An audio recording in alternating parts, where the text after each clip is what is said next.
Hey everybody, Dragon Movie Guy here. Welcome to another live stream. This is my Marvel Phase 5 countdown / anticipation ranking. I am really excited for Phase 5 of the Marvel Cinematic Universe, and this is my ranking of how excited I am for the MCU. I'm going to be going to an Ant-Man and the Wasp Quantumania screening in about an hour or so this is going to be relatively quick. But I wanted to talk about how excited I am for Phase 5 of the Marvel Cinematic Universe. Excuse me. There are 6 movies coming out in Marvel's Phase 5 over the next year or two, 2023, 2024. There are 6 movies. They are Ant-Man and the Wasp Quantumania, that opens up on Friday, Guardians of the Galaxy Volume 3, The Marvels, Captain America, New World Order, Thunderbolts, and Echo. Actually, I might be wrong with that last one, but there are 6 movies coming out in, Blade is the final one. Blade is the final one coming out in 2024. There are 6 different movies coming out in Marvel's Phase 5. Let's start off with the number 6 movie that I'm excited to see in Marvel's Phase 5. All these are a little bit front-loaded because we obviously don't have trailers for all 6 movies yet. We have trailers for 3 of the 6 movies, and so because of that, that kind of reflects some of the stuff on my rankings. So I am going with, I'm just going with what we have available right now, knowledge-wise, and this affects my rankings of what I'm excited to see. First up, number 6, I am excited to see The Marvels, the least out of all of 6 of these films, but I am still really excited to this. I love the Marvel Cinematic Universe, and I did like Captain Marvel, which came out in 2018. I didn't love it, though. Of all of the Marvel Cinematic Universe movies, it was my least favorite until Thor Love and Thunder came out last summer. I did still like it. I didn't love it, though, so the fact that we're seeing The Marvels, which is the sequel to Captain Marvel, come out next year, we don't have much information on it yet. It is a team-up movie, but let's take a look at the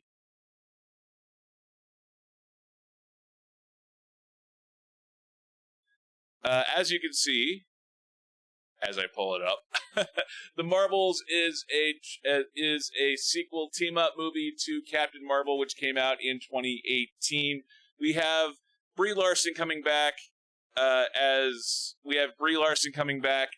Captain Marvel, Carol Danvers. We also have Tiana Paris coming in as Monica Rambeau, and we have Iman Vellani as Kamala Khan. So we're getting Ms. Marvel, we're getting Captain Marvel, and we're also getting Proton Monica Rambeau in this film, teaming up together with a liked set of skills. It's also interesting because we are not getting the same directing team that we had in Captain Marvel. That team is gone. We now have Nia DaCosta coming in this film. We don't know too much about the story as of yet, but it is enough to know that they are shooting now, and it should be an exciting. We should, as I move back over here, they are filming now. So the number one thing I'm excited to see there is Brie Larson as Captain Marvel. I like Brie Larson. She is obviously an Academy Award-winning actress. I do think, though, that a lot of the messaging that's come out of this film, out of the first film, was a bit heavy-handed, let's just say. Brie Larson kind of seems to be caught up in the middle of all of the wokeness and agendas and defending of agendas and not wanting agendas, so she seems to be caught up sort of in the middle of it, when really I think most of us just want a good movie free of distraction and free of message sending in general, regardless of what the message is. We just want a good movie. Just tell a story. You can weave a message into the story of the film, but make it a film. Don't make it right? And if you do like messaging, I think I just brought my live stream to a crashing halt there. The second thing that I'm looking forward to in the Marvels is a lack of messaging. I am, like I just said, I am not a huge fan of messaging in general. I do like stories having a point and a point of view to which to tell the story through, the lens through which we look at the story and look at the character. Every character should have their own point of view, his or her or their point of view. That's what makes the different stories that they tell interesting and not just the same origin story or team-up story over and over and over again. Part of what makes these things interesting is the message being told through the story without being very heavy-handed about it. It's how you say it, it's not what you say, for the most part, that I'm really looking forward to seeing how they're going to change in a team-up setting in the Marvels. The third thing that I'm looking forward to is the team-up.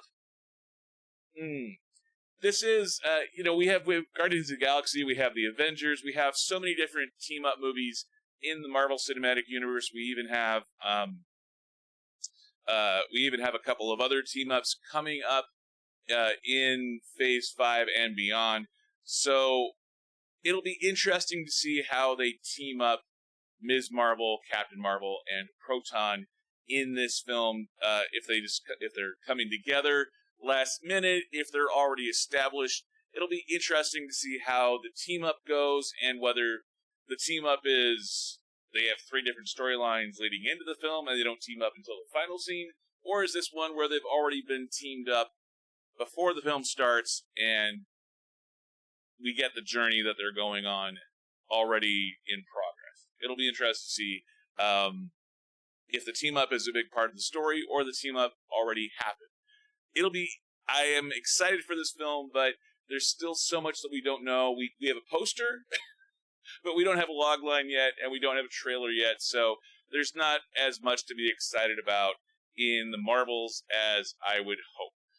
Number 5 is another movie coming out next year in 2024. It is Blade. I like the original Blade trilogy with Wesley Snipes. I am excited for Mahershala Ali. But there are a couple of weird things going on with this film, and not the least of which is the director was fired, the writer was fired, and now we have Yann Demange as the director, and we have Michael Starbury and Stacey Osai Kuffour writing the script for this film. It's not a good thing when you have to fire a director and fire the screenwriters a year before the movie comes out. This is a film that's supposed to come out September 6th of 2024. There's been a lot of shuffling of the Marvel Cinematic Universe release dates the last couple of years for a lot of obvious reasons. This one, I hope, does not get pushed back further into 2024 or farther into 2025. I love this character as it was shown in the Wesley Snipes movies. There's not a whole lot that we know about this film so far, though. We know that Delroy Lindo is going to be in it. We know that Aaron Pierre is going to be in it as well. But if you look at the cast, there really isn't one. There's 3 people listed. There's Mahershala Ali, Delroy Lindo, and Aaron Pierre. And that's it. So far, we have a poster. We have a cast of 3 people. We don't even have a log line yet. So, Blade, I'm excited for it, but there's not a whole lot that we know so far. So, the first thing I'm excited with is obviously Mahershala Ali. Oscar-winning actors as your lead character is always a good thing. But the rest of the cast, when we have Delroy Lindo is a great character actor. He's done a ton of great stuff. But that's about it. We don't know much about the entire rest of the supporting cast. The other thing is the story. What is the story going to be told for Blade? The first time, obviously, we have Whistler with Chris Christopherson being his human family member, watcher, kind of assistant kind of character. And, are we going to have a Whistler? Or are we going to have a whole different story being told in this film, integrating Mahershala Ali's character Blade into the Marvel Cinematic Universe? Obviously, that's a much bigger story. It's a much bigger universe. That's a word. It's a much bigger story this time around when you include the Marvel Cinematic Universe into the story of Blade. I'm not really familiar with the comics storyline per se, but I did love that first trilogy, so it'll be fun to see what Mahershala Ali is able to with that film when that comes out. The number 4, I should say. Number 4 film that I'm excited for is the Thunderbolts. That is the other team-up movie. This is bringing in Harrison Ford into the Marvel Cinematic Universe because William Hurt passed away in real life. He's going to be picking up the mantle for Thunderbolt Ross that we first saw William Hurt in The Incredible Hulk way back in 2008. This is also kind of picking up. This is a movie that's coming out July of 2024. We're getting a huge cast for this film. There are some cast photos that are already out. We do have a cast listed as Florence Pugh coming back as Yelena Belova, Olga Kurylenko, Hannah John Kamen, although there have been some reports that have said that Ghost, a.k.a. Hannah John Kamen, will not be coming back to this film, so it'll be interesting to see whether she does or does not. She is still listed here on IMDb, though. We also have David Harbour coming back, Bucky Barnes, Wyatt Russell. So we've got a good team up, and of course, you gotta love Julia Louis-Dreyfus. Hopefully she'll do the Elaine dance. Maybe, maybe not. But it is still a little bit early. We do have a poster, we have some cast photos, but we do not have much of a log line or a trailer as of yet. So that's why these 3 films are my 4, 5, and 6 films on this most anticipated list, just because we don't know a ton about them as of yet. My number 3 film is the one I'm going to tonight. It is Ant-Man and the Wasp: Quantumania. I like the first 2 Ant-Man movies, Ant-Man from 2015 and Ant-Man and the Wasp from 2018. This is a fun cast. But is this going to be a handoff? If you really think about the trilogies, the multiple trilogies that make up the Marvel Cinematic Universe, whether it's Iron Man, whether it's Thor, whether it's Captain America, when you have these standalone trilogies, usually there's a bigger story being told. There's a bigger story being told. There's a fun story being told, but there's a whole point for the movie being there. The Ant-Man Now trilogy, I don't see a whole point. There's not as much of a point for this trilogy to exist. It's fun. I love Paul Rudd. Most of the extended cast is good and supporting, but these films, the Ant-Man films, they're fun, but there's not a whole bunch of purpose to them, and they're not particularly memorable. You have to really go back and think, okay, what happens in Ant-Man 1? Oh yeah, he shrinks, but what else? In Ant-Man and the Wasp, it's a heist movie, it's a chase movie, but what really goes on in that film other than just killing time before Avengers Endgame, finding out what Ant-Man was doing during Avengers Infinity War? So it'll be interesting to see how Phase 5 is kicked off, how they introduce Kang the Conqueror into the Marvel Cinematic Universe. They properly, at least this time. I know we've had a few things here and there that have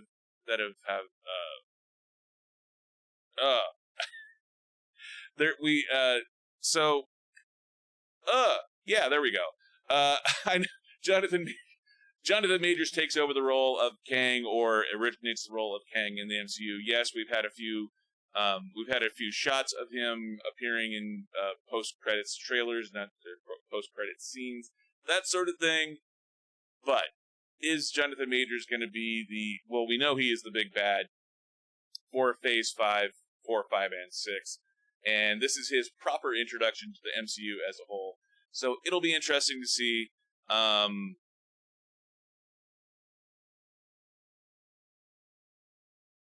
It'll be interesting to see how well the introduction of Kang the Conqueror is in this film. Is this going to be a handoff movie? Are we going to kill off Paul Rudd's character in this film? Obviously, they're setting up a young Avengers movie in the future with all these second-generation characters coming into the fold. With Kate Bishop taking over as the new Hawkeye, with Riri Williams being the new Iron Man, being Ironheart. With Stature, though, with Cassie Lang, is this going to be a handoff? Are they going to sacrifice Paul Rudd's character? They could have done that in the previous Avengers movies. They're setting him up at the beginning of the film as being an Avenger. Yes, we love you, Spider-Man. That's a good joke. But is this the last Paul Rudd film as Ant-Man? This could be a really interesting way to kick off Phase 5 to sacrifice not really a major Avenger, but an Avenger that was an original Avenger from the comics, and an Avenger that's been around since 2015. Paul Rudd is not getting any younger. He looks really good for his age, but he's not the youngest guy in the world to be playing a role like Ant-Man. So it wouldn't surprise me if they sacrifice Paul Rudd in this movie in order to promote Cassie Lang as the new, not Ant-Man, I think Stature is her name, but it'll be interesting.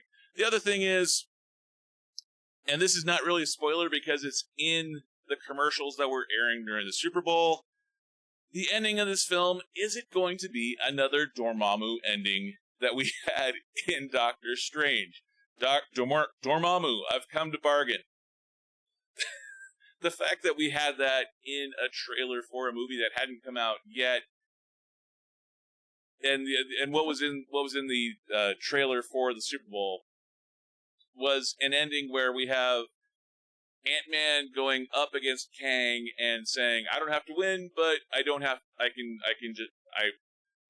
to win to make sure that you lose," sort of thing. So I wonder if this is going to be a Dormammu style ending, a la Doctor Strange, or if this is going to be more, or if that was a red herring and I was just watching the Super Bowl and that really wasn't a teaser. It might have just been. It may have been much ado about nothing.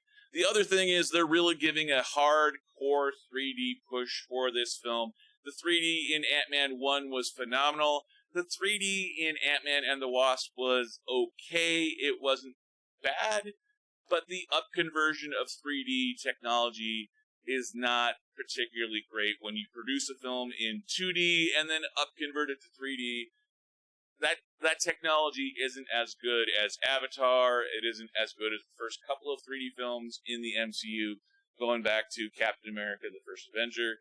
So it'll be interesting to see whether or not it is worth the extra couple dollars for the 3D, or whether or not you can just skip 3D and skip $3 or $4 for 3D and watch it regular, or watch it when it comes to Disney Plus in a couple of months. Anyway, number 2 is Captain America: New World Order.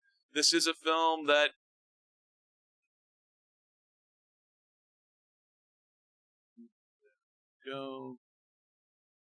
Captain America: New World Order. This is a film that doesn't come out for a while. It comes out May 3rd, 2024, so we do still have a year and change coming up. And obviously this is a film that picks up after Falcon and the Winter Soldier, and obviously also is tied in with the Thunderbolts. Other than that, we don't have a ton out about this film as of yet. We have a poster, a very simple poster, as you can see right here. But even that is, we don't have a log line yet. It just says, plot kept under wraps, 4th movie in the Captain America franchise. This is a film that was originally supposed to be a streaming show, and much like the Armor Wars, this is something that was initially intended as a streaming show, but a lot of the ideas that were coming out of the writers' room were so good that they decided to make it Captain America 4 as opposed to Falcon and Winter Soldier Season 2. So I'm really optimistic about this. The fact that Julius Ona is the director, I have not heard much from him before, but they're trying they're trying to go in so many different directions with Phase 4 and Phase 5 so far. I do trust, though. I do love Anthony Mackie as the Anthony Mackie as the Winter Soldier. There we go. Anthony Mackie as Falcon, as the new Captain America. So I do love Anthony Mackie. I trust in Anthony Mackie. He is a talented actor. He's great in this role. So it'll be interesting to see what they do with this Captain America story, because Falcon and Winter Soldier got a little bit more secret agency, a lot more political intrigue-y, and I love the Captain America trilogy that's already there, so it'll be interesting to see what they do with this film without Chris Evans.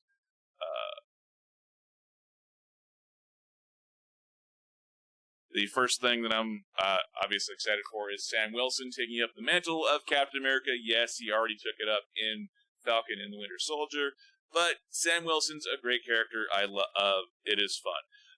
The other thing is the leader being introduced in there as well. We have Tim Blake Nelson coming back to the MCU. Yes, we've seen a few shots of him in different properties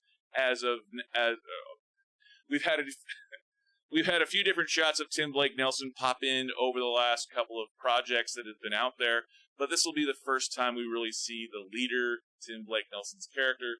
He shows up in The Incredible Hulk 15 years ago, so it'll be fun to see that character finally come back properly as a whole. It'll be fun to see Tim Blake Nelson's character come back and see the leader in his proper form as another bad guy for a film as a whole. Obviously, he's not the big bad for the entire Phase 4, 5, 6, but the leader is such a great character, and Tim Blake Nelson is such a great actor. I really had high hopes for that role and Tim Blake Nelson in the MCU when The Incredible Hulk first came out. And the fact that we've had to wait this long, to see more of Tim Blake Nelson's character as Mr. Blue from the original, from The Incredible Hulk in 2008, I wish we had more sooner. But hey, better later. I'm sorry, folks, but we've hopefully we're editing this part out. Hopefully the wait will have been worth. Hopefully it will have been worth the wait. There we go. Hopefully it will have been worth the wait to see Tim Blake Nelson as the leader when we finally get to Captain America: New World Order. The third thing is Steve Rogers. I really wonder if we're going to get a Steve Rogers cameo. And yes, he's gone away. Yes, Chris Evans has finally been able to have more than a raw chicken breast in his diet. He's finally been able to go off and go do other things. But that doesn't mean that we can't have an aged up Steve Rogers pop in for a cameo here or there. I just want some sort of a Steve Rogers cameo in here. Something other than a picture on a wall, or sort of like how they handled Tony Stark's death in Spider-Man: No Way Home. I hope that there's some sort of a cameo. I don't know if there will be. I sure hope there will be, but it'll be interesting to see how they handle the long shadow cast back. It'll be here we go. Take two. It'll be interesting to see how they deal with the long shadow cast base. Take three. There we go. This is all live. It'll be interesting to see. It'll be interesting to see how they handle the long shadow cast by Steve Rogers and Chris Evans. There we go. I did it. And the number one movie that I'm looking forward to seeing in Phase 5 is Guardians of the Galaxy Volume 3. This is a film that was supposed to come out years ago at this point. Yeah, we know the story behind James Gunn, behind all the internet stuff. And we also know that he got delayed doing taking over the DC universe. So I am really excited to see James Gunn take over the DCEU, the DCU now, and to see him wrap up his trilogy of the Guardians of the Galaxy, to see Gamora come back. It will be interesting. Thing number one that I'm excited to see is obviously James Gunn. The visuals in the trailers, we do have trailers out for the Guardians of the Galaxy Volume 3. I'm not crazy about the visuals in the trailers. It is very colorful, which I love, but there's something a little distracted about the visuals in the trailer for Guardians of the Galaxy 3. Yes, it's colorful, but it's not as focused. It doesn't seem as focused as the first two Guardians of the Galaxy movies. And we're going back a ways now for Guardians 1 and 2. 2014 for Guardians of the Galaxy, 2017 for Guardians of the Galaxy 2, Volume 2. So the fact that it is now 2023 and we've waited this long for this movie, the third in the trilogy, I'm excited, but I'm also, I wonder if this is going to be the popping of the balloon, the not quite as satisfying third chapter in this series, a la Spider-Man 3, or even Revenge of the Jedi, Return of the Jedi, from the original Star Wars trilogy. I wonder if this is going to be a film that was distracted. I wonder if it's going to be a film where James Gunn was distracted because the production took so long to come around to it. I wonder if everyone's just sort of ready to move on at this point. I wonder if it's going to be as good as we all hope it will be. I hope so, fingers crossed. But you never truly know until you see the movie. The second thing is Gamora. How much is she going to be in this film? Yes, she has a presence in this film. Yes, we've seen her in trailers. But is she more of a presence in that she's not there and we're talking about her presence, that we're motivated by her presence? And is she just not in the film as much? It's her presence being impactful and a motivating factor for all the characters. But is she actually physically in the film very much? I wonder. We haven't seen that. We've seen a couple of trailers come out so far, but we haven't seen a whole lot of Gamora so far in these trailers. The third thing is Adam Warlock. We got a teaser for this at the end credits scene in Guardians of the Galaxy Volume 2. The actor playing him, I've seen before. It is... So pull up.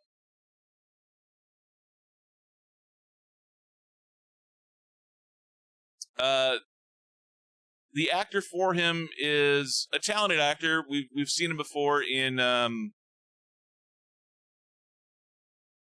see if I can. Darn it, he is not on here. But Will Poulter. That's it. Take two. Will Poulter is playing Adam Warlock. He is a talented actor. He was in several different films that are coming to mind, and he's usually more of a comedic actor in films and projects I've seen him doing in the past. So it'll be interesting to see how his talents are utilized in this film. Adam Warlock is, I don't believe, a comedic character as much as he is an action character. So it'll be fun to see how James Gunn incorporates so much comedy into his films, into his projects, into Peacemaker even.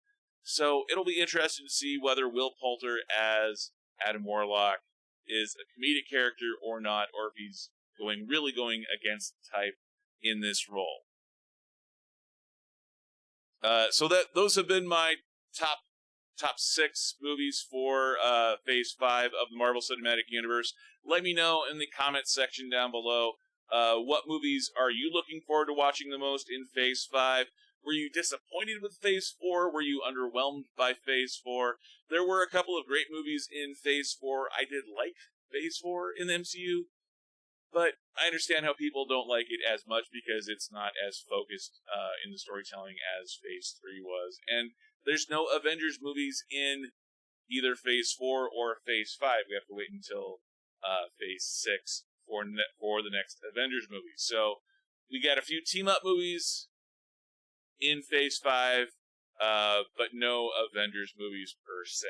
So let me know in the comment section down below which movies you are most excited to go see in Marvel's Phase 5. I've been Dragon Movie Guy. I will see you next time. Take care.